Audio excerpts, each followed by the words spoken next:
that going to be affected by President Trump's tariff policies? So the global e-commerce world is actually a little more insulated than the traditional retail world because if you think about the players that live in it, they're largely marketplaces. They don't own the inventory. If you think of an Amazon, if you think of an Etsy, if you think of a Wayfair, these brands don't own the inventory largely. They're sold by third-party merchants or people or vendors, and therefore they take on the risk of the higher costs. And for them, it's just about offering competitive prices and getting people onto the platform to make the sale. So I think they're better positioned and they'll have a better 2H than the rest of retail. I also think that people are still shifting more to online. If you think about just penetrations online, they're still at about 25%, and we have them going to above 30% in the next few years. So there's just a tailwind from a secular standpoint that benefits the global e-commerce sector. Puna, what are we hearing about away from the Walmarts of the world, the Targets of the world? 在知道这一点以前，请不要再做任何交易。告诉你一个秘密，交易已经正式进入 AI 时代了。很多 It's going to be tough, for the retailers, the mom and pops that don't have scale to use as leverage with suppliers, they will have a tougher time. They're going to have to figure out ways to make things here or get things from here. It is going to be challenging. Prices will have to rise, right? That's the thing. So we think prices will eventually rise to the consumer, and the consumer will decide what they're actually willing to pay for. It won't be everything. So there will be choices made. And as we head into the back half with back to school and holiday, notably, depending on when prices increase materially, it could have an impact on spending. Oh, you mentioned back to school. I think the kids are getting shivers already. It's too early to talk about that, Puna. We just got out, it's over. So earlier, a little bit earlier this morning, we talked about luxury in the retail sector. But what about different sector like malls, department stores? I mean, how are they doing lately?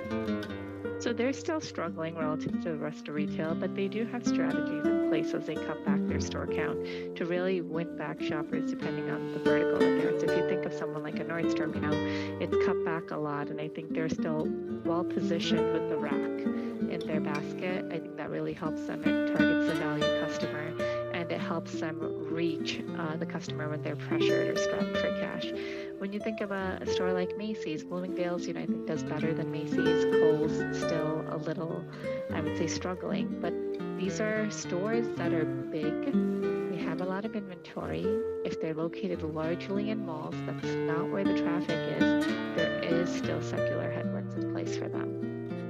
So, net, let's look way ahead. Forget back to school, Christmas. What are we thinking there, dude?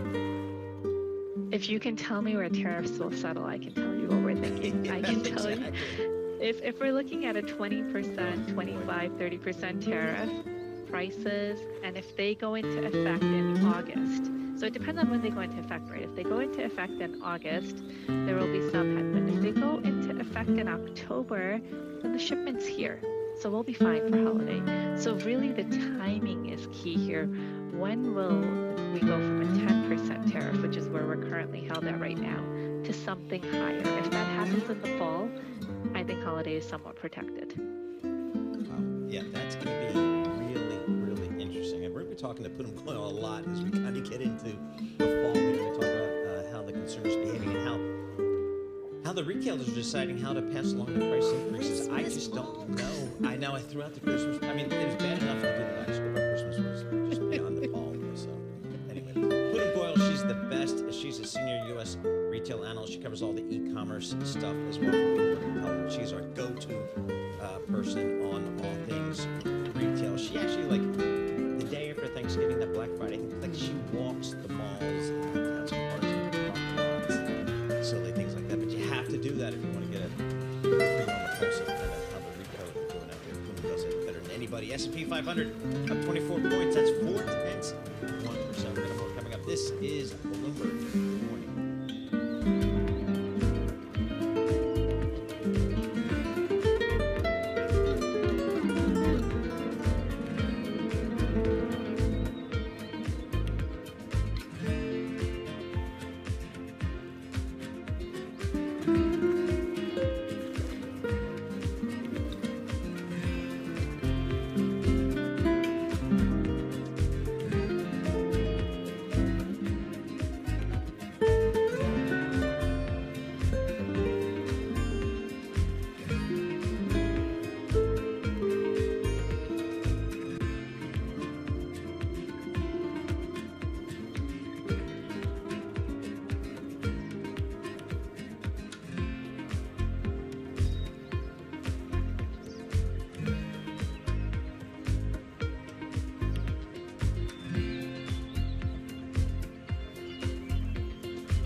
是否在为退休后的生活做打算，或想提前做好准备？你是否希望为自己和家人创造更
story, Amazon's AWS cloud computing unit cutting jobs. That, according to Reuters, Amazon shares up now by 0.2%. But again, headline on the Bloomberg professional service, AWS cutting jobs. The Dow, the S&P, NASDAQ all higher. Stocks rose after a better than estimated retail sales report, and a drop in jobless claims pointed to economic resilience. S&P 500 index up now by 28 points, up 0.4%. The Dow up 177, also up 0.4, while NASDAQ up 152. That is a gain of 0.7%. 10-year at 4.44%, the 2-year 3.90%, the 30-year 4.99%. Gold down $10 the ounce, 33.36 the ounce, down 0.3%. West Texas Intermediate crude now rallying 1.2%, 67.15 a barrel, and Bitcoin down 0.8% at $119,000. United Airlines says the second half of the year has become more predictable, and it is suggesting it may be able to beat its earnings targets after customers returned to booking flights. CEO Scott Kirby was interviewed this morning on Bloomberg Radio, and he was asked why the airline's outlook that dropped last night was so conservative. It's been a good year. I mean, it's actually pretty remarkable that we've grown earnings and margins for the first half of the year despite everything that's happened. But a lot has happened this year. And we like to have a policy of being conservative on our guidance because stuff does happen.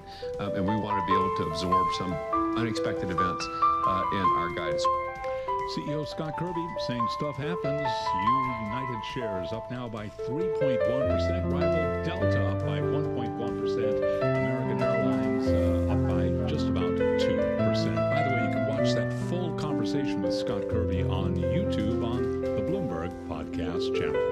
Recapping, stocks higher. S&P up 0.5%. By the way, Netflix after the bell, and for on-demand news 24 hours a day, subscribe to Bloomberg News now wherever you get your podcasts. I'm Charlie Pellet. That is a Bloomberg Business Flash. All right, Charlie Pellet, thank you so much. We appreciate that.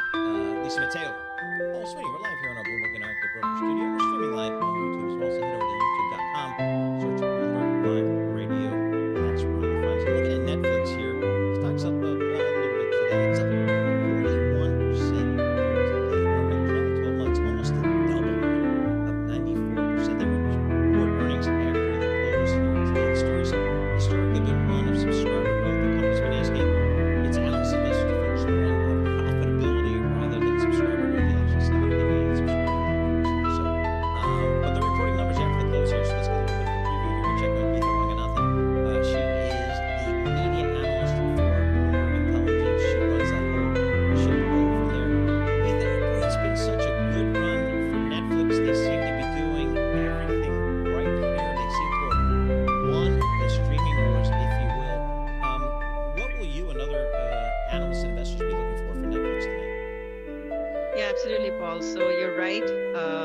this story has definitely turned a little bit more complicated. This was probably one of the simplest stories in media, right? When you had the subscriber numbers, you just multiply price into quantity, you understand the story perfectly. But with them stopping the disclosure of those subscriber numbers, they're really kind of trying to get investors to focus on some of the broader financial metrics. So really looking more at revenue growth, looking at margins, and kind of taking more of a strategic outlook for the company.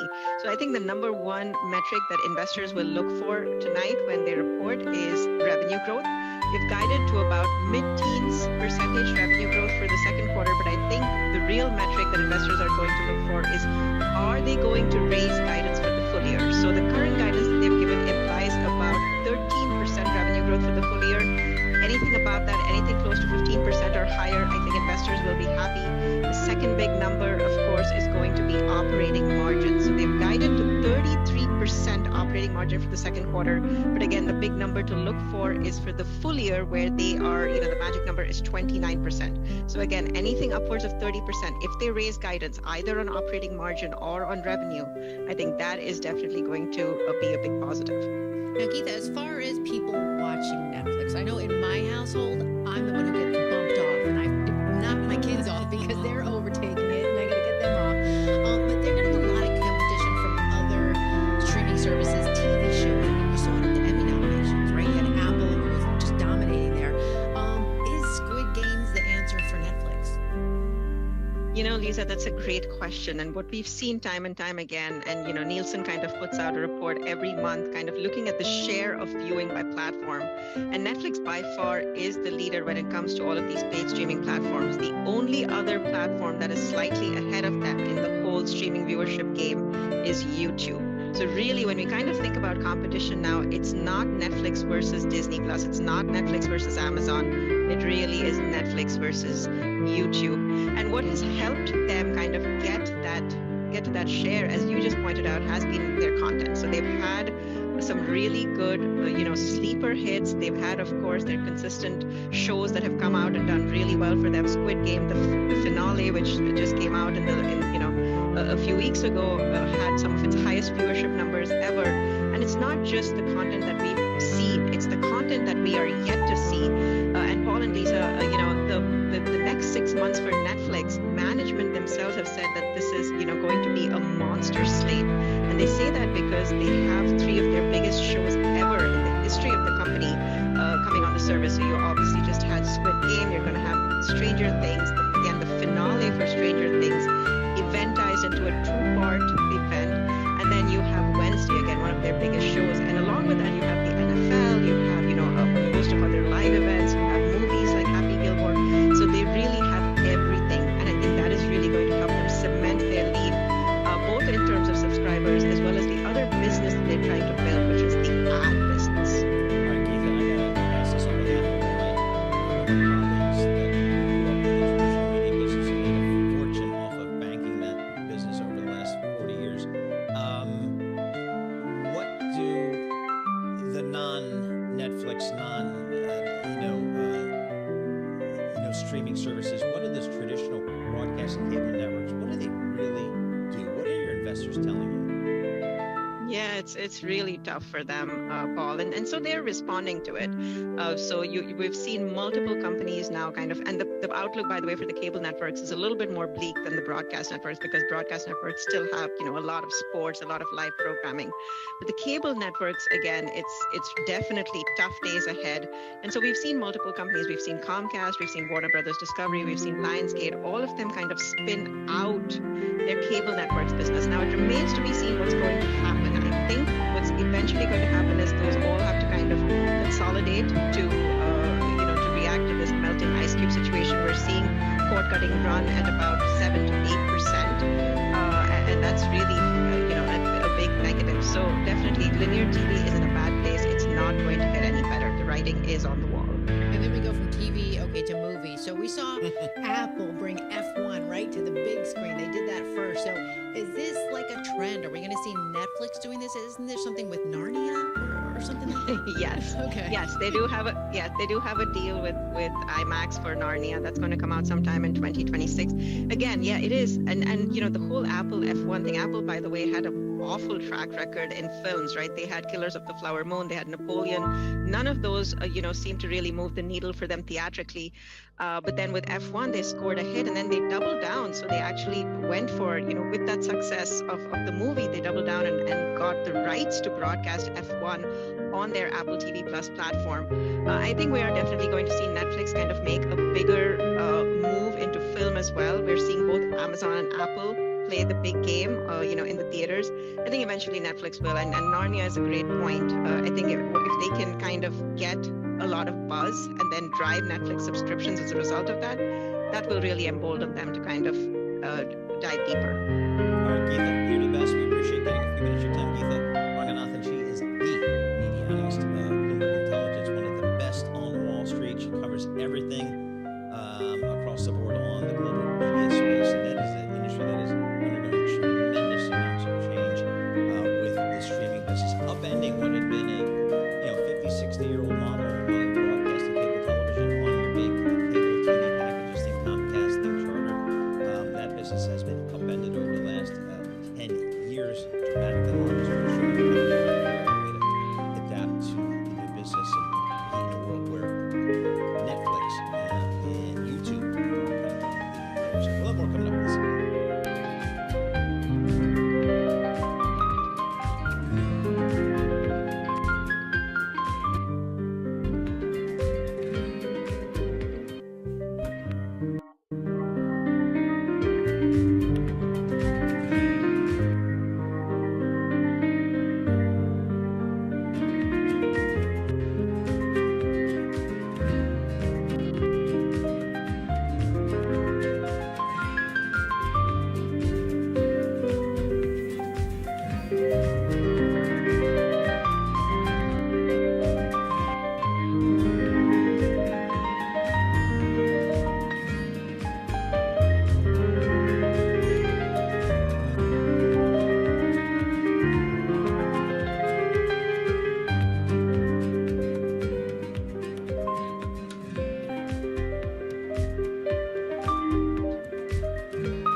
obviously, look outside any high school in the US, there's lots of kids vaping, but they're not.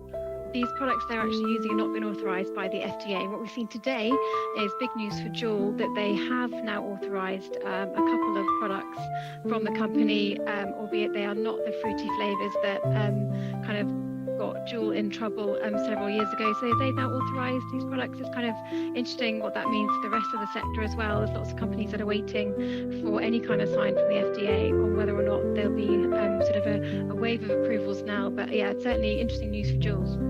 Yeah, can you get into some of the backstory of it? The company was kind of hit with a lot of lawsuits, targeting those underage users for the fruity flavors. Can you dig into that a little bit? Yeah, I mean, Juul kind of when it was set up, it was a kind of the big great shaker of sort of the industry. It really shook up the big tobacco players with these kind of these sticks, these e-cigarettes they had. They were a little bit stronger. They were really popular with teenagers. Juul had these founders that then sort of managed to sell a stake to Altria, which sells Marlboro cigarettes in the US, and it was kind of an enormous company, multi-billion dollar company. But obviously, it became a bit unstuck. There were accusations that they were targeting underage users. Juul in 2022 had to pay $1.2 billion to settle thousands of lawsuits tied to youth vaping. And since then, they've kind of been in a bit of a hobbled situation. Altria, then sort of made an investment in Enjoy and really rather stepped away from Juul. And now it's kind of 3 years on from that fine. There's a bit of a vindication. The company says it's a really important milestone, and it sort of wants to make the cigarette obsolete, so they say.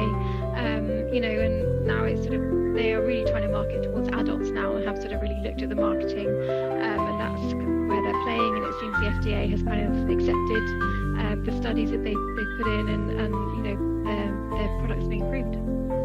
So, were the Juul vaporizer thingamajiggies have they not been being sold here in the U.S. but now they can? Is that, or is it? What's it mean? My understanding is that there was a stay, so they have been available, but in very sort of small quantities. And what you have seen in the US, that the vast majority of e-cigarettes that you see sort of people smoking or vaping are not in fact made by companies like Juul or any of the big tobacco companies, which sort of require to be a lot more rigorous with their testing. They will largely be sort of the kind of e-cigarettes that are coming over from China, so they are available. There's kind of enforcement has been an issue in lots of places, so there are lots of vapes available, but very few of these have been approved by the FDA. But this is a big, significant moment for Juul. So I'm wondering if you could settle this argument that we have in the Mateo household: e-cigarettes versus regular cigarettes. Is there a difference as far as which is better for you? I don't want to say health-wise, but this is the battle back and forth. I mean, it's an interesting one, isn't it? I mean, e-cigarettes clearly don't have the tar, the heat that you would get from a combustible cigarette. Some of the people say have the cancer-causing qualities, but with e-cigarettes, certainly they don't smell. I mean, are people using them more? Who knows? But I guess it's that question on whether people view them as less harmful and then are more likely to use them or start vaping in the first place. But certainly, I think the studies do show that not having a combustible cigarette is less harmful. But yeah, it is whether this point about sort of people starting to vape in the first place. But yeah, I'm not a scientist. I'm afraid I can't answer that one for sure. Saba, what have we heard from Juul Labs itself here as to maybe what this means for their plans? Yeah, I mean, my colleague Fiona spoke to the CEO just a few moments ago. He said it was a very important milestone for the company and its mission to make the cigarette obsolete. Juul had to submit more than 110 scientific studies to support this application. So I think it's probably the end of a very long road for them, or maybe in the beginning, because clearly only a few flavors have been approved, just as sort of the tobacco kind of flavors, and there's all the sort of the different fruity flavors that are not yet on the list. So for them it certainly is a very significant moment, because there were lots of questions about even whether they would have a place in the market. All right, Saba, thank you so much for joining us. Really appreciate your time. Saba Meddings, she's a Bloomberg senior reporter, Bloomberg News, who has the latest reporting here on Juul, the vape thing. It's FDA authorization to sell its e-cigarettes and cartridges. So that's big news, I guess, in that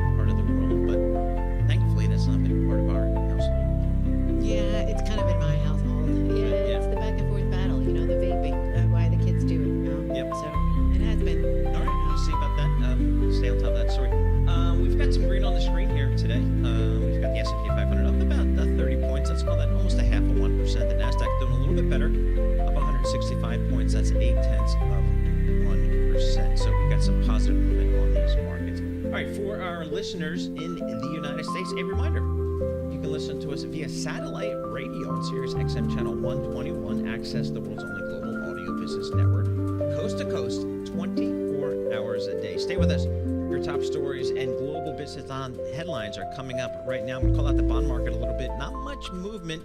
We got the 10-year yielding 4.44% on your 10-year. We'll have more coming up. This is Bloomberg. Good morning.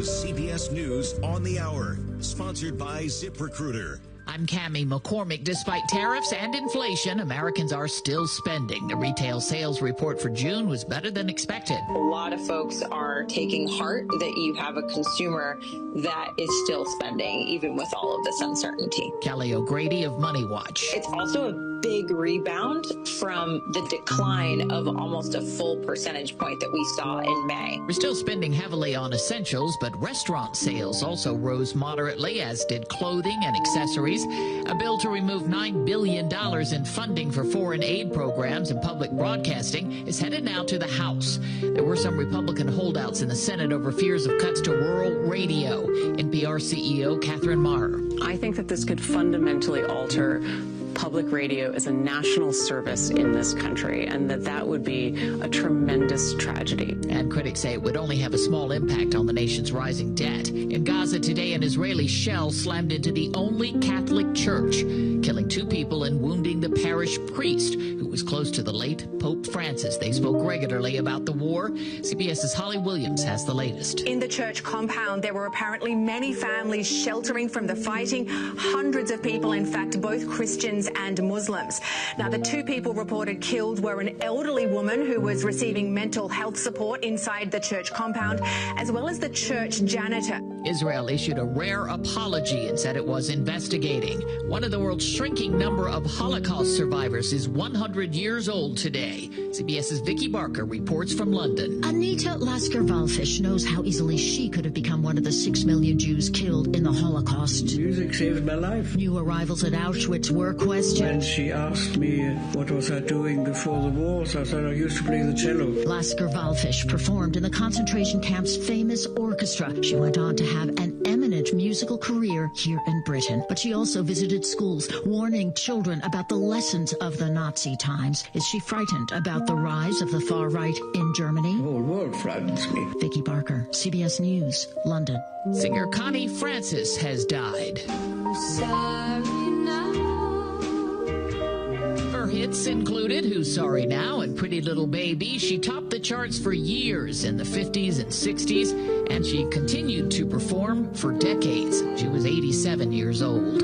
On Wall Street, investors are cheering the retail sales report and some good profit reports by big companies like PepsiCo. The Dow Jones Industrial is currently up 174. This is CBS News.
there's some good news for Coca-Cola connoisseurs, as Deborah Rodriguez reports. For soda drinkers, there's nothing quite like the clean, sweet taste of a bottle of Mexican Coke. In a Truth Social post, President Trump, an avid Coke fan, says the company's agreed to ditch high fructose corn syrup in favor of real cane sugar in soda made here in the States. Coke switched its formula for the U.S. in the 1980s because it was cheaper. Coca-Cola hasn't confirmed the change, but the corn refining industry is already warning of job losses. Excessive high fructose corn syrup intake has been linked to increased risk of type 2 diabetes, obesity, and heart disease. Deborah Rodriguez, CBS News.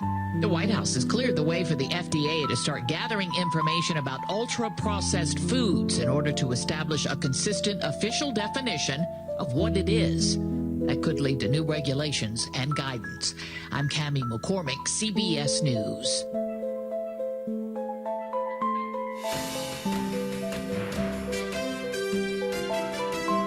Live from Washington, D.C., this is Balance of Power with Joe Matthew and Kaylee Lines. We've got forward progress in Congress. Welcome to Balance of Power on Bloomberg Radio and to our audience on YouTube. I'm Kaylee Lines alongside Tyler Kendall here in Washington today, where we're watching both chambers of Congress having made advancements on some key pieces of legislation. The Senate, as of last night, formally passing the $9 million rescissions package pushed by the White House, and Tyler, the House, getting ready to vote on a series of pieces of legislation. That rescissions package included in the next 24 hours, assumably, but of course, crypto legislation is what we're focused on this afternoon. Right, exactly, Kaylee. They passed that. The Senate passed the rescissions package 2:30 a.m. Eastern because that really is the one that's up against the hard deadline. They have to get this done by July 18th, which last time I checked is tomorrow. That's right. And for crypto, of course, it was a pretty hard-fought battle. It was a struggle for them to just get past the procedural hurdles in order to get to final passage of the Clarity Act, which is a market structure bill, the Genius Act, which of course will regulate stablecoins, and an anti-CBDC piece of legislation as well. So we're going to get the latest from Bloomberg's Megan Scully on all of those bills in just a moment. But we begin, as always, with a check on financial markets, as it is retail sales day after all, and those numbers were looking pretty strong. Charlie, how's it going? Right now we are at the best level of the day. Haley Lines, and we got the S&P up 30 now, 62.93. Also at a record of 0.5%. Stocks rose after better than estimated retail sales, but a drop in jobless claims pointed to economic resilience. The Dow up 197 now, up 0.5%. Nasdaq Composite Index also trading at a record of 166, higher by 0.8%. Keep it locked in to Bloomberg to see how things shake out at the close. Will we see new highs today? And of course, how Asian markets react tonight. We've got the 10-year 4.44%, the 2-year 3.91%. Gold down $10 the ounce, 33.36, drop there of 0.3%. A rally for crude up 1.1%, 67.14 a barrel. And Bitcoin down 1% now. Bitcoin at $118,000, 783 on Bitcoin. Former Fed Governor Kevin Warsh is seen as a top contender to succeed Jay Powell as Fed chair. He is repeating his calls for a regime change of the central bank. My sense is that this is, we're at the forefront. We're at a transformational moment in U.S. economic history. This is, as George Shultz told me before he passed, a hinge point in history. I think the president's language is this could be a golden age. And frankly, I think they all could be right. Those remarks coming on CNBC. The former Fed governor said the U.S. could be a big winner in artificial intelligence. Earnings news, PepsiCo shares, they're ripping higher by 7.1%. PepsiCo maintaining its annual outlook and reporting sales growth that beat Wall Street estimates. Rival Coca-Cola higher as well today, up by 0.8%. But again, PepsiCo after earnings up by 7.1%. Balance of Power continues now. Back we go to Washington. Once again, your hosts, Tyler Kendall and Kaylee Lines. All right, Charlie Pellet in New York checking on the markets for us. Thank you so much. An incredible reaction to what was stronger than expected retail sales data. That is noted by President Donald Trump as he posts on Truth Social to too late, which is, of course, his code name for the chair of the Federal Reserve, Jerome Powell. Great numbers just out. Lower the rate in all caps with 3 exclamation points. We'll continue to follow the beat on the battle between President Trump and the Fed chair, although that battle may be one-sided as we see Trump's continued push for lower interest rates. But of course, Trump has been pushing other things as well, asking not just changes in behavior to the Fed chair, but asking things of Republican lawmakers on Capitol Hill as well. Tyler, we know he wanted to see this rescissions bill pass in the United States Senate, $9 billion in cuts primarily to public broadcasting like PBS and NPR as well as USAID. He got that last night, and now we wait to see today if he can also get what he wants with the House, advancing key pieces of crypto legislation. Right, exactly. The White House is really pushing on all fronts here. He did meet with some of those key holdout Republicans when it came to those crypto bills, and we're going to have to see if it was enough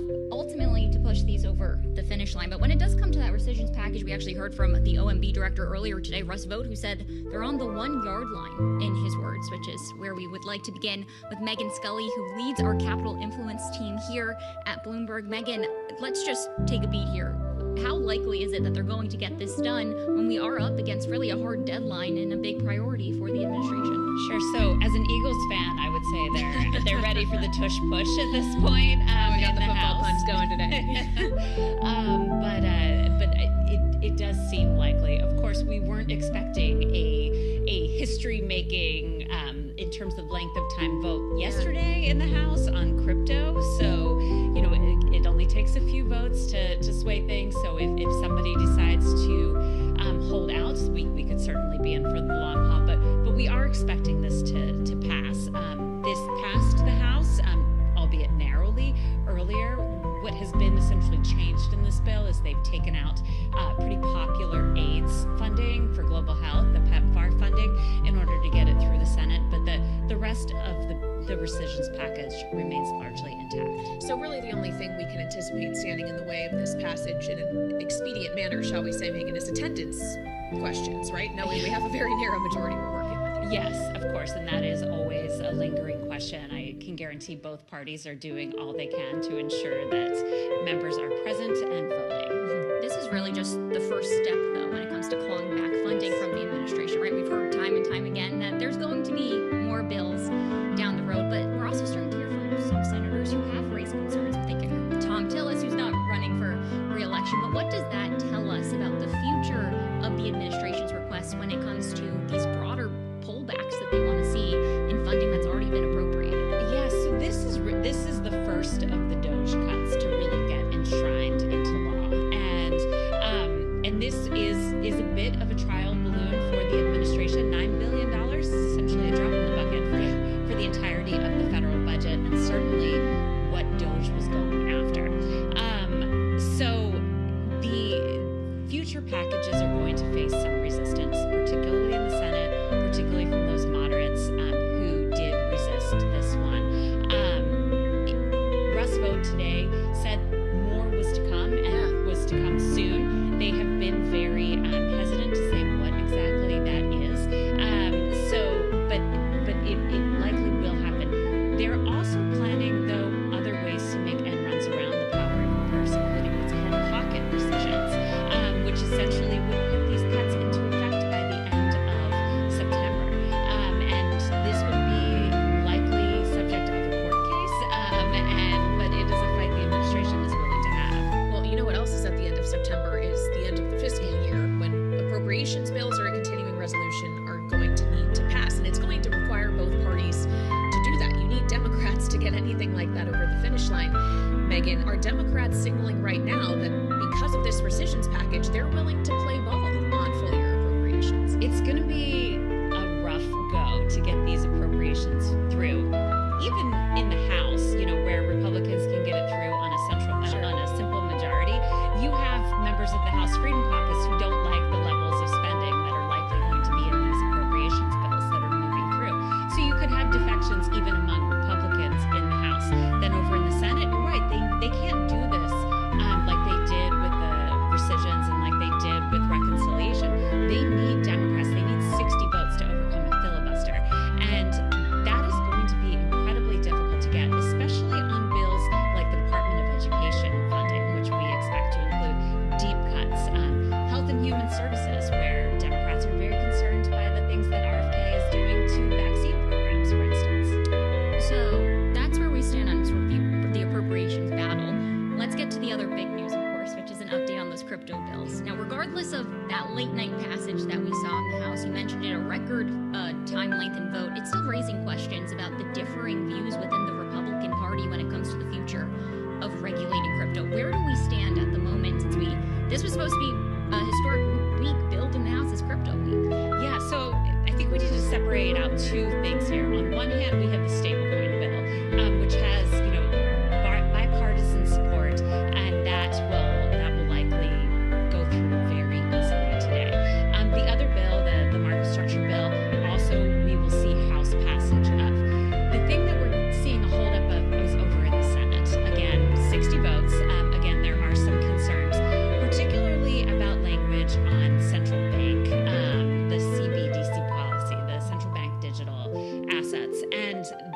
where we saw the House Freedom Caucus really pitching a fit, wanting that to be tied into this bill, the market structure bill that is moving forward. The Senate is going to resist that. So there were some assurances that it could be attached to a defense bill that will move later this year. That's what the promise that the HFC received. So that should allow for some smooth sailing, at least on stablecoin. Well, and of course, President Trump wants to be able to sign that Genius Act into law as soon as possible. We'll see if he gets the chance to do that potentially as soon as this week, Megan. But to your point on market structure and the Clarity Act, Tyler and I spoke with Senator Elizabeth Warren, the ranking member of the Banking Committee, last night on Balance of Power, who made it very clear that she is not supportive of that legislation, which speaks to the uphill battle it could face in the Senate. Are we likely, if it doesn't happen before the August recess, to see, knowing an appropriations battle, as we were just discussing, is coming in the fall, real forward progress on market structure legislation if it doesn't happen now? The later we get into the calendar year, certainly the more difficult this becomes, and they will be looking for other pieces of legislation that this can hitch a ride onto, such as the defense bill that I mentioned, or onto appropriations measures. These bills, as we get further and further into the year, become Christmas trees, and everyone tries to attach their various priorities to it. So we might see a deal where, okay, fine, you can have market structure if you give in on X, Y, or Z other issue that is also stalled. That is a possibility, but it is always difficult. And certainly next year being an election year, it gets much more difficult to enact policy. So this year is the year to do it if they're going to get anything done. I'm glad that you mentioned the election year. And just our last minute, Megan, we know that the crypto lobby had put up so much money when it came to these races in the 2024 cycle. How are lawmakers looking at this as we do look ahead to what's expected to be a pretty competitive midterm? Yeah, well, Democrats certainly want some of that crypto cash, right? It was a deciding factor, I think many people can say now in hindsight, particularly in the Ohio Senate race.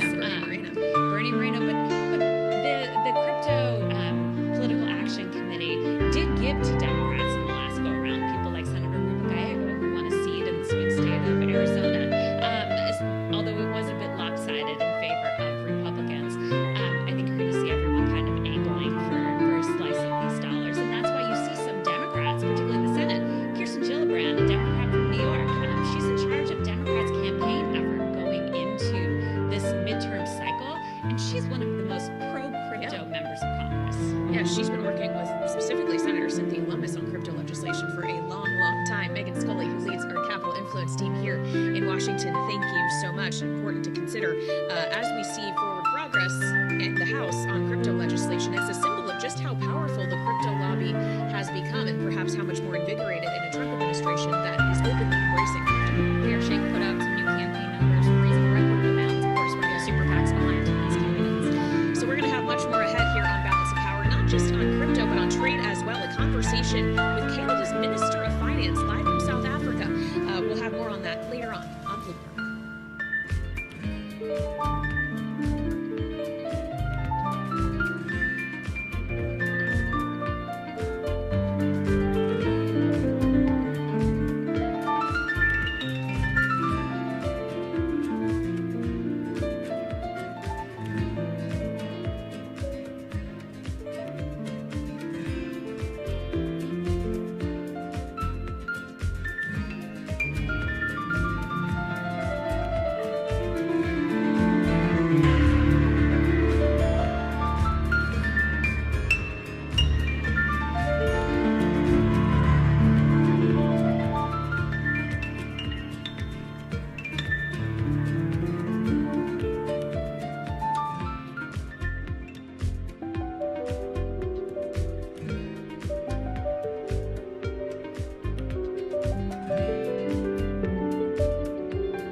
markets all day long here at Bloomberg. We are looking at records for both the S&P 500 index and the NASDAQ Composite Index. Stocks higher after better than estimated retail sales and the drop in jobless claims pointed to economic resilience. S&P up 26, up 0.4%. The Dow up 151, up 0.3%.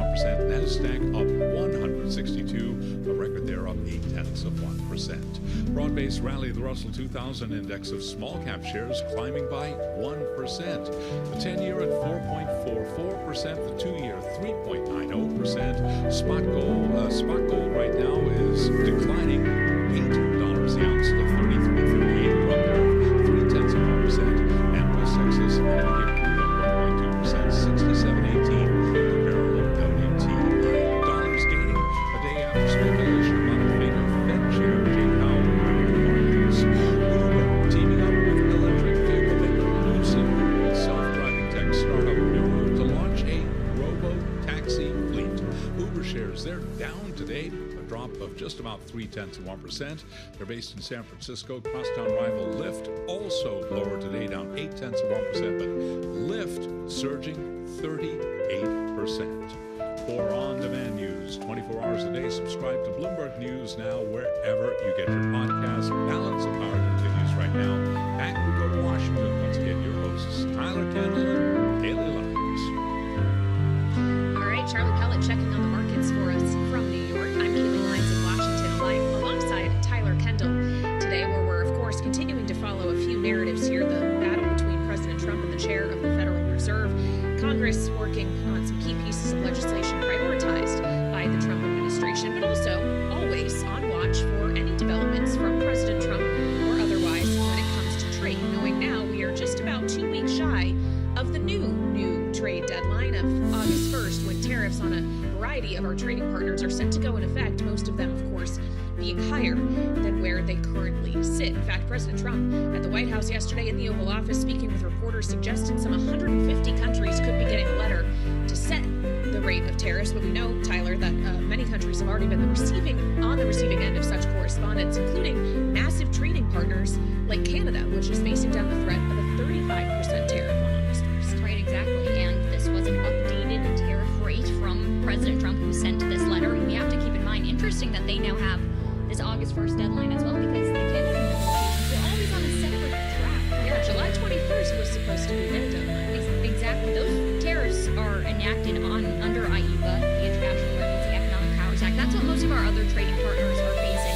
But that justification trade imbalances. With Canada, it's really over fentanyl concerns. So this was never supposed to be lumped in with these other trading partners that received the threats. Now, we did get some updates from Canadian officials today. In fact, our own Oliver Crook, Bloomberg's very own, sat down with Francois Philippe Champagne, the Canadian finance minister, earlier today in South Africa. We want to bring you part of their conversation. We cannot allow uncertainty to become the new certainty. We need to restore consumer confidence. We need to restore business confidence. We need to restore investor confidence. And it's incumbent upon, obviously, the G7 countries. We'll have a meeting, a virtual meeting tomorrow. It's also incumbent upon the G20 to adopt policies and to deal with the issues we're facing together, so that we bring back that level of certainty that is so much needed. I always say stability, predictability in the rule of law is an high demand and short supply. And therefore for us, and what you feel, sadly in a way, it seems that, you are in a place where you kind of normalize trade restriction and some level of tariffs. And obviously this has created a number of tensions, and therefore we seem to be in a world where, this is becoming more the norm in terms of some trade restriction and some tariffs, imposed on different countries. There's little evidence to suggest that. When you look at the world today, that's what I'm saying. It seems that seemingly what you've seen time and time again, that there's some level of trade restriction and some level of tariffs that have been imposed on pretty much all countries. That was Francois Philippe Champagne, the Canadian Minister of Finance at the G20 Finance Ministers and Central Bank Governors meeting in South Africa. I would point out that our equivalent of that, the U.S. Treasury Secretary Scott Bessent, decided not to attend this G20 summit in South Africa, though obviously U.S. trade policy dominating the conversation there, even in his absence. And we want to get more on that trade policy now as we turn to Bloomberg White House editor Jordan Fabian, who is here with us in our Washington, D.C. studio. So, Jordan, we hear from the president that more letters could be coming, 150 of them all at once. He suggested in an interview last night that those 150 countries could face a tariff rate now of between 10 and 15%. He had previously suggested as high as 20. Do we have any real clarity on when this is coming and what the rate will be?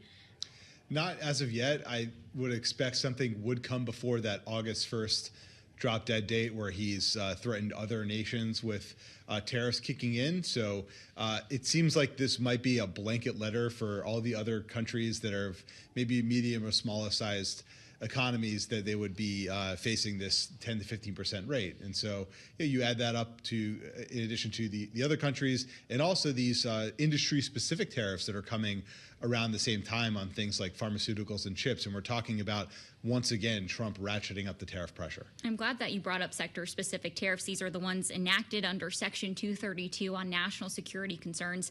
We're waiting for a bunch of them. Pharmaceuticals, chips. Do we have any clarity on the timeline? Because President Trump had previously said that perhaps they would be enacted later in some cases to give industry the ability to reshore our supply chains. But it seems like he's ramping up the timeline here. Certainly. This week he said that pharmaceutical tariffs could come as soon as the end of this month. And that timeline surprised a lot of people who thought that was a complicated issue that would take a lot more time to iron out. Now, the rate that the pharmaceutical companies could face in the beginning, they've telegraphed could be lower than what they could eventually be in a year or two's time, which is 200%. And that's an astronomical rate. And so that would is designed to increase pressure on them to reshore manufacturing. Easier said than done when all is taken into account.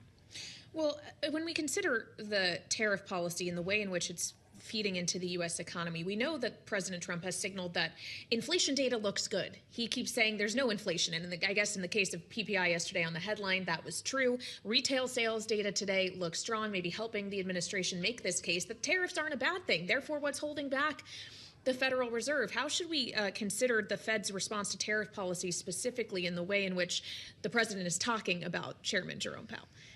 Yeah, it's interesting. Looking at it from the outside, it does seem like they're playing this game of telephone where Jerome Powell is repeatedly telling Donald Trump, look, we'd have more clarity on the impact on inflation of tariffs if you would settle on a tariff policy.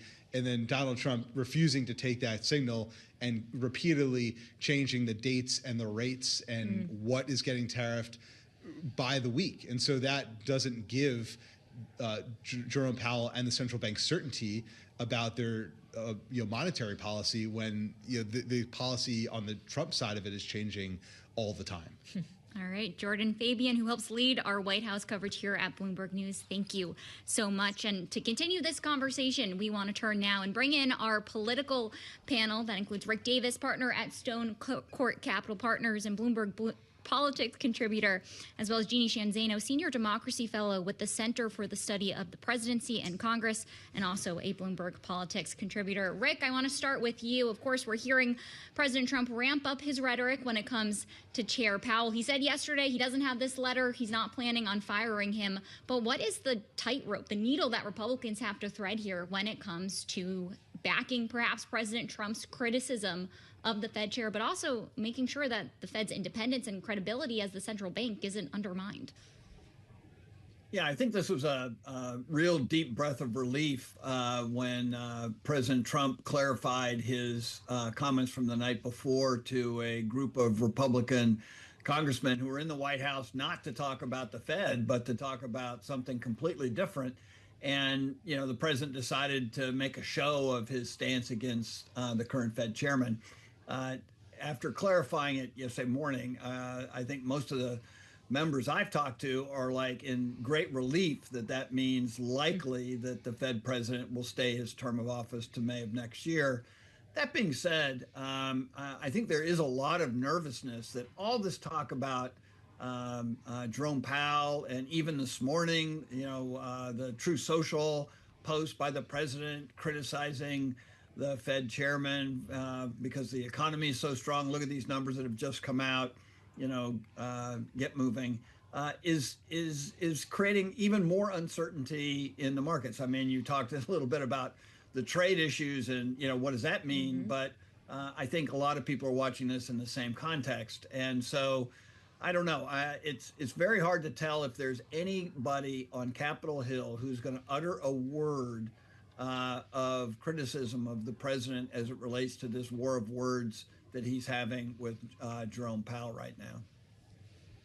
Well, but then it becomes a question, Jeannie, if there's anyone in the Trump administration who is willing to potentially steer the president away from this conversation, knowing that the economic voices of relevance, of most relevance, like Scott Bessent, the Treasury Secretary, or Kevin Hassett, the NEC director, are reportedly also on the short list for people who would replace Jerome Powell. So are they going to be advocating for him to stay in his role if they could potentially get it next?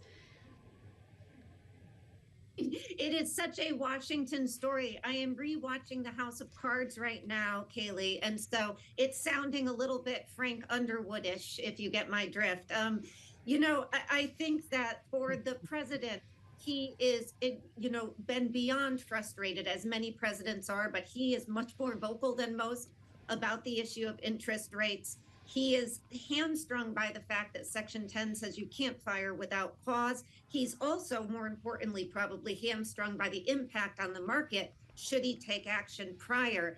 And to your point, some of the very people that he's looking at to potentially replace Powell at some point are the very people who would sort of move him in an opposite direction for the market reasons. The one thing I think I would say is that it wouldn't reflect well on any of people in the administration should he move quickly to replace Powell and the market goes down or reacts in a way that reflects badly on all of them. So I think the market and the fear of what it can do if he does move quickly may be enough to hold him off. But I've said that before, and Donald Trump always does the unexpected. Well, Rick, just in the final minute we have here, I want to build off of something that Jeannie's alluding to here, which is whoever President Trump picks, there's going to be this heightened scrutiny on them to make sure that there's credibility and they're maintaining the Fed's independence. What is the likelihood here, in your view, that we could see somebody from outside of the administration pulled into this job, or are most of the candidates that are at the top of this list going to come from somebody that's already served with President Trump in this White House? Well, there are names being bandied about, Chris Waller, Kevin Marsh, who are, not directly in the administration employ right now, who evidently are being talked about. But look, I think that the one thing people can take some, confidence in is that it's still a committee decision on things like rates. So the open market committee is not changing dramatically if the chairman is replaced in May. And so it is a committee decision. Yeah. And obviously the chairman has great influence, but the committee does too. Yep, he is, after all, only one man. Rick Davis and Jeannie Shanzano, our political panel today. Thank you so much. They'll be back for more in the second hour of Balance of Power here on Bloomberg.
It's 12:40 on Wall Street. We do check markets all day long here at Bloomberg. We've got the S&P 500 index on track for a fresh record. Tech leading the charge. Bullish outlook from Taiwan semiconductor manufacturing, bolstering confidence in the AI spending spree. S&P up 22 now to 6286. That is a record up 0.4%. Dow up 115, up 0.3. NASDAQ up 0.7%. The 10-year 4.45%, with the 2-year 3.90%. Gold is retreating by 0.3%, 33.37 the ounce. And West Texas Intermediate crude up 1.6%, 67.43 a barrel on WTI. Bottom line here, stocks higher after this morning's economic data. S&P up 23, up 0.4%. Balance of power continues right now. Back we go to Washington. Once again, your hosts, Haley Lyons and Tyler Kemp. All right, Charlie Pellet, thank you so much. Checking on the market reaction to today's stronger than expected retail sales data. And we're going to get some more reaction from Federal Reserve policymaker in just a moment, as we are about to head to the Rocky Mountain Economic Summit, where Mary Daly, the San Francisco Fed president, is going to be sitting down with our colleague Michael McKee. Before we do so, though, we want to get more on the data itself and turn to Anna Wong, our chief U.S. economist here at Bloomberg Economics, who's with us in our Washington, D.C. studio. So, Anna, up 0.6%, not just on the headline, but on control as well, much stronger than expected. The U.S. consumer doesn't seem to be blinking an eye at the face of tariffs. Kelly, I think it's actually a facade of the tariffs, the pass-through. So with the price data, we've seen that firms are passing through the tariffs higher. So what we see in the retail print today is nominal growth. And the signal really is in the GDP. So Atlanta Fed's nowcast for GDP is actually revised down today on the retail sales. And that's because once you adjust it for the inflation that potentially is due to the tariffs, on real terms, retail control sales plus the downward revisions in the past month together would actually imply a weaker consumption for the second quarter than what data would be suggesting before today. So in fact, the signal is actually not positive. Similarly with the import prices today, that once you include the tariffs, because the import price index actually does not include tariffs, so once you add the tariffs on top of it, it actually suggests that the pass-through was still, from the tariffs, is still almost 100% borne by U.S. importers. So I want to drill down into some of the categories here. 10 out of 13 posted increases, surprisingly fueled by motor vehicle sales. I'm bringing this up. I know Kaylee's in the market potentially for for a new car, but this was climbing after back-to-back declines. Can you give us just a little bit of context here on why the auto market has been a little bit more volatile? Yeah, so there are two categories in retail and consumption that's very sensitive to consumer sentiment. That's cars as well as travel. And these two categories immediately respond to positive improvement in consumer sentiment, which was happening in the past 2 months. We have seen more hotel bookings, more traveling, and also more people willing to be like, Kaylee, just take the plunge on the cars. However, when you look at the CPI in the past, so far this week, it shows that new car sales price actually has been deflating, which suggests to me that despite the nominal growth in car sales, in fact, most people are still hesitant in taking the plunge on car sales. And what we see right now, I think, is just the short-term movement of maybe sentiment improved slightly, and people who were really down in the last 2 months started going for it. But I think the trend is that it should be trending down. All right, Anna Wong, our chief U.S. economist at Bloomberg Economics, walking us through the data. Thank you so much. Of course, we all love the question what the data means for the Federal Reserve, and we want to get some insight on that now as we turn live to the Rocky Mountain Economic Summit in Victor, Idaho, where Bloomberg's Michael McKee is in conversation with the San Francisco Fed President, Mary Daly. Let's listen. Fishing with us, and well, I love all adventure sports: skiing, fishing, mountain biking, golfing, the whole rig. I just take everything up. I'm much like Crystal. Well, we're thrilled to have you here, and we finally got you to Victor for the district you represent, and my complete pleasure. It's a double win. Beautiful, great conversation. It's a triple win, and in district.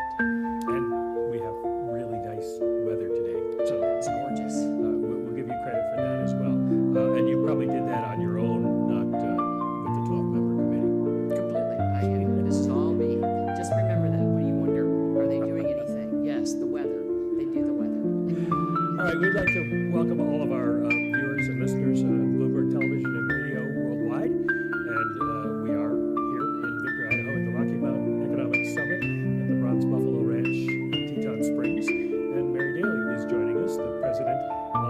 San Francisco Fed, and this is her district, so she's very familiar with everything that's going on around here.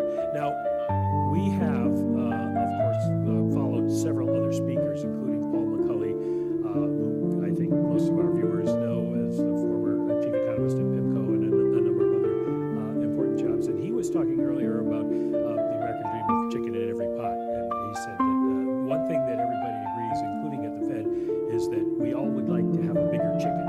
And I just want to make sure that he's speaking for the Fed. Absolutely. We want to have a bigger chicken or a bigger vegetable, whatever it is you eat. It's really about prosperity. There is no part of our democracy that really doesn't want more prosperity, and the Fed is included in that.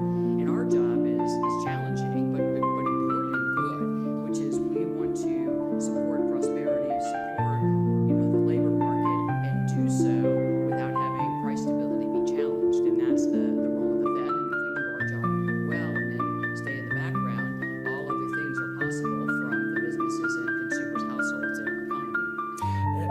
Everybody asked me, what are you going to ask Mary? And I said, well, I'll wake up on Thursday morning and I'll look at the president's social media feed, and that will tell me what the story of the day is. And of course, he can't lay off. So I have to ask you, how is all that affecting you as a policymaker and your colleagues? Our work is really important. On the front lobby of the San Francisco Fed head office, we put a sign up. I put it up the very first day I became president. It says, our work serves every American and countless global citizens. But that every American is really important. And that's the work.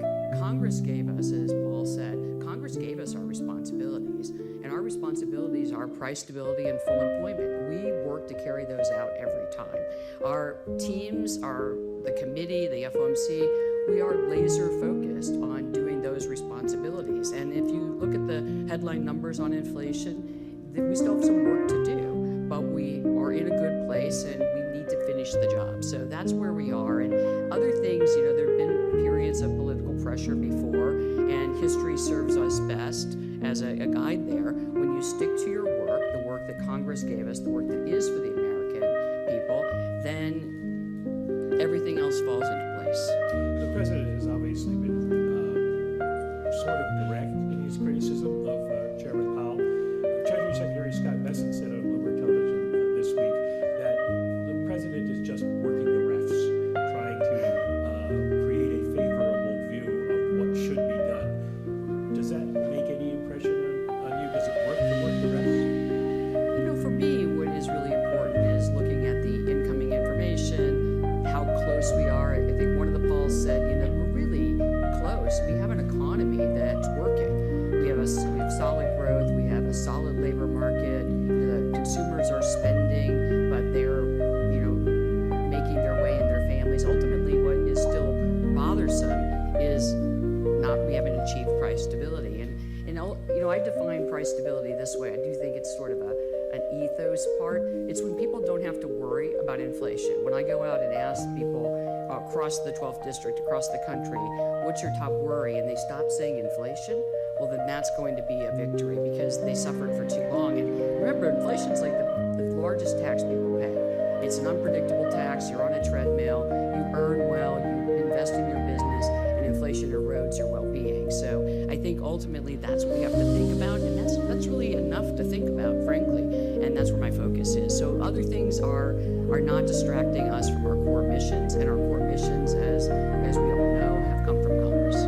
So essentially, you're saying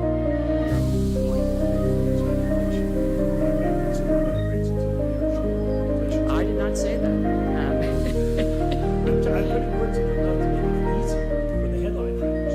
I know that, and so that's why I said I did not say that, so that they understand the next part of that. No, seriously, I think right now when I look at the economy and policy, I see them as both in a good place. But when I look out, we really have interest rates for a significant number of years now in restrictive territory. And what we have is an underlying economy that is responding to those higher interest rates. You have growth slowing. The frothy labor market that was pervasive after the pandemic has has now moved to a more sustainable place. People are getting jobs, but firms are finding it easier to find workers and, importantly, keep workers so that they're not constantly on that, revolving door of train a worker, the worker leaves. So I think those are all good positions. Then we have inflation coming down, and if we extract or move away from just the goods price inflations, which do show, those numbers have been showing and certainly showed in this week's print, the effect of tariffs, some of those being passed through. But if you look at the other areas of inflation, you just don't see that inflation is pushing back up. You see it gradually going down. And housing services inflation, which has long been elevated, has been coming down over this year. Services inflation without housing has been coming down, slowly but coming down. So I see these as the result of the policy that we have in place. But at some point, if you hold the economy too tight, the reins, we're in horse country, if you hold the bridle too tight, you actually end up stopping. And if you stop, then you take the problem people did have, which was inflation, and turn it into a problem that they don't have, which is the labor market. So that's why I see these two goals. The dual mandate is so critical because it gives you the kind of balance that ensures people have both things they need: opportunities in the labor market and price stability, so that when they work and they invest, they can build careers and families and communities. So let me ask you how you're thinking about the economy and what you should do right now, in the sense that this was big data. Consumer prices and producer prices both come in at the headline level lower than anticipated, slowing the economy, especially service prices. But we see some underlying pressures in sectors that are affected by tariffs.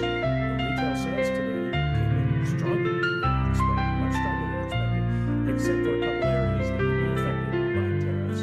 So, could you explain to this audience, and of course the audience is listening, how you put all that together and decide when the interest rates come down? Well, there's always been three scenarios that were possible. So the first scenario was that we'd get the tariff effect and it would spill over into all other sectors. So if the price of a tariff good goes up, then your person cutting your hair, since we were talking about barbers earlier, raises his or her prices, and suddenly you've got spillover. That would make it more persistent. We haven't seen any evidence that that's occurring. And I think that the house price inflation, the house services inflation, and the services inflation coming down reassures you that we're not getting that persistent component. So then there's two other scenarios. One is that you get the tariff effect that's relatively contained and it becomes a one-off. And the second is you just don't see much of the effect, because what happens is that as the tariffs settle into whatever level they're going to be, firms who are importing from other countries say, you take half, I'll take half to the country. Then down the supply chain or the production chain, you're splitting it all the way. So that by the time it hits consumers, it's a more muted impact than what is the announced tariff. So one of the pieces of evidence we have of that is that the effective tariff rate as of last week was calculated at 16%, and tariff revenues are at 8%. So that tells you there's some splitting, there's some linkages, some workarounds. Companies are very innovative, they're figuring out ways to do things, and this is a global shock, and so they're all companies across the globe are figuring it out. So when I think of that, I'm really of the mind, well, we might end up with a more muted impact of tariffs than we thought. And then I've been, this is something I've said publicly since January, is all administrations come in not with one policy, but with a slate of policies. And Paul Ryan said this morning, and I think it's worth emphasizing, the slate of policies have push and pull effects. So deregulation and tax policy, tax relief, those are growth inducing policies. The tariffs could be, and immigration policy could be growth impairing policies, but we don't know yet, right? And we certainly don't know the net effect of those. And so that's why it's important to take in the information and not lower rates preemptively, because we just don't have that certainty. And then the economy's in a good place. At the same time, you can't wait forever, because if we wait till inflation gets to 2%, well, then we've lost. We've likely injured the economy in some way that was completely unnecessary. And so I'm of the mind that, the summary of economic projections we put out, which had 2 rate cuts for this year, I think that's a reasonable outlook to have. Of course, we are data dependent. If all of you who are business owners say, no, Mary, the inflation's right around the corner and is going to spill over, well, then that's a different thing. It's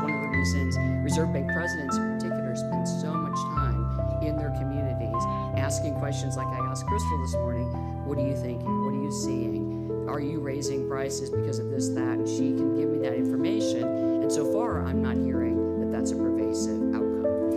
Let me dig deeper into that and ask you, I know you're talking to CEOs and companies all across the district all the time. What's the basic attitude? Most of the time, I'm told by folks at the Fed that everybody's just sort of sitting on their hands right now. Not in the West. Maybe it's our Western spirit, but I have the 9 Western states, and I don't see sitting on hands behavior. I see cautious optimism, and there's a cautiousness. People aren't, what I heard originally was, we're going to wait and see, but now that the direction of travel on tariffs seems to be negotiation to lower rates than were announced on Liberation Day, and the tax policy and other things have passed, people are already seeing that they can work in this system. And so, I've been up to a lot of places since January, and I've been to Alaska twice, which is at the heart of some of the changes in programs that you see. And what they are is cautiously optimistic. Come to the Intermountain West, cautiously optimistic. California, cautiously optimistic. So, whether I'm in the coastal part of my district, Alaska, I haven't been to Hawaii, but they're also cautiously optimistic. But the Intermountain West, I think this is you guys are always a little poster children for optimistic, but I think it's really optimistic at this point. And, recognizing costs may rise, other things may happen, but workers are easier to find, opportunities are out there, maybe not taking every risk you would take if everything was certain, but certainly not stalling out and waiting to see. The growth, one of my directors put it as, growth does not come to the meek, so you have to take some risks to do well. When you do go to Hawaii, let me know, and I'll come out and cover that. I go regularly. It is in the district, but I haven't been this year, but I will let you know next time. All right, another question on what you're hearing from CEOs. The big question about whether we have an inflation impact from tariffs is whether companies are going to pass them along. What are the bosses out there, the people that should ask Crystal, what are they telling you about that? Well, firms live in an equilibrium or an ecosystem like everyone else, and so the impulse, of course, is to pass along any cost increase and protect margins. But there's also a recognition that consumers are exhausted, right? They've been paying higher price levels, and then with rising inflation, and as the economy slows, and you see this in the sentiment surveys for consumers, they're a little more worried about the job market, so they're going to be even pickier. And so you would expect retail spending to slow today. If you average the 2 months, you get something that looks really, kind of normal.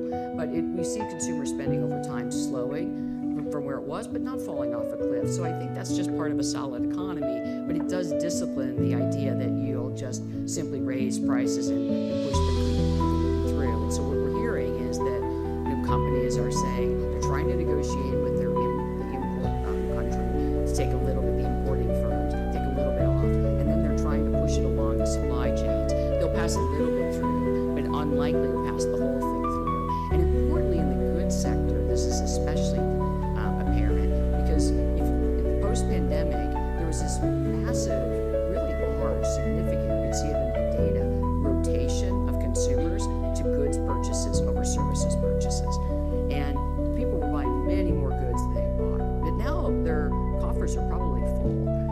They have a lot of Pelotons and other things, and so bikes and things of that sort. So it's very easy for consumers to be price sensitive on those items and then turn themselves back to services to buy experiences over goods. And I think the goods providers are aware of that. So whatever the impulse is, the practicality has to meet the consumer.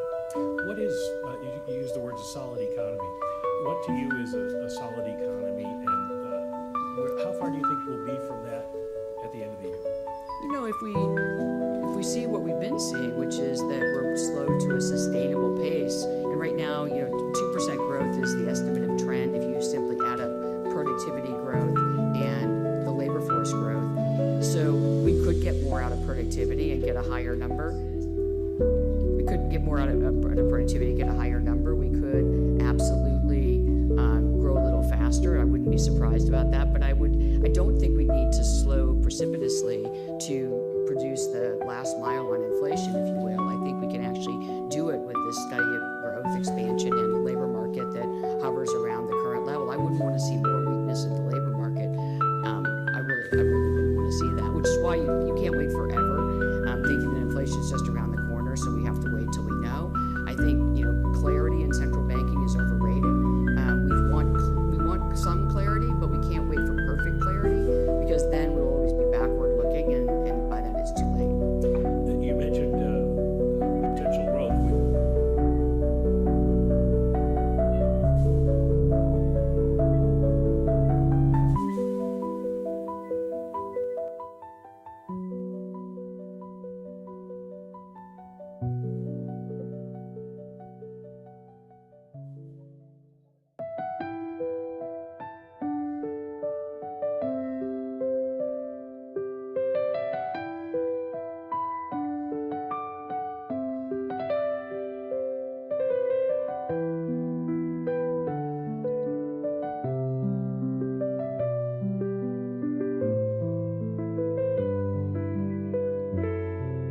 letters on the sky, burning in your eyes. You love.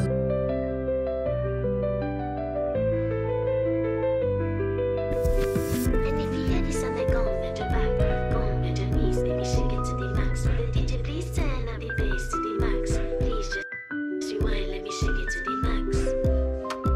Shake it to the max. Shake it to the max. Shake it to the max. Please just rewind, let me shake it to the max. Bad man, she love.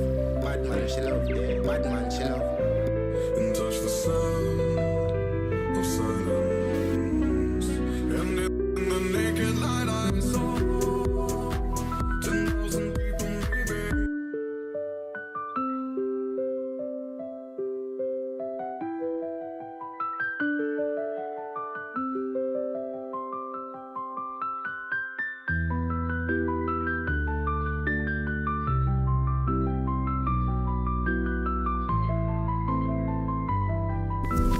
And if you hear this on the go bend your back, go bend your knees, baby, shake it to the max. But DJ, please turn up the bass to the max. Please just rewind, let me shake it to the max. Shake it to the max. Shake it to the max. Shake it to the max. Please just rewind, let me shake it to the max. Bad man, she love. Bad man, she love. Bad man, she love. Bad man, she love. Bad man, she love. Yeah. Bad man, she love. Bad man, she love. Yeah. Your pussy fat inna your shot. Are you dealing with the boss? Yeah. Make you come first, coulda never take a last. Yeah. Like a ball, pump up the pussy fast. Skin out the pussy feel me funky. Girl, you make it cocky brand. Original girl, some of them a do knock off. And if you hear this on the go bend your back, go bend your knees, baby, shake it to the max. But DJ, please turn up the bass. And if you hear this on the go bend your back, go bend your knees, baby, shake it to the max. But DJ, please turn up the bass to the max. Please just rewind, let me shake it to the max. Shake it to the max. Shake it to the max. Shake it to the max. Please just rewind, let me shake it to the max. Bad man, she love. Bad man, she love. Bad man, she love. Bad man, she love.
My work is easy because I use ClickUp. Here's how I keep track of all my tasks. I start by brain dumping everything I need to get done in a list view. Now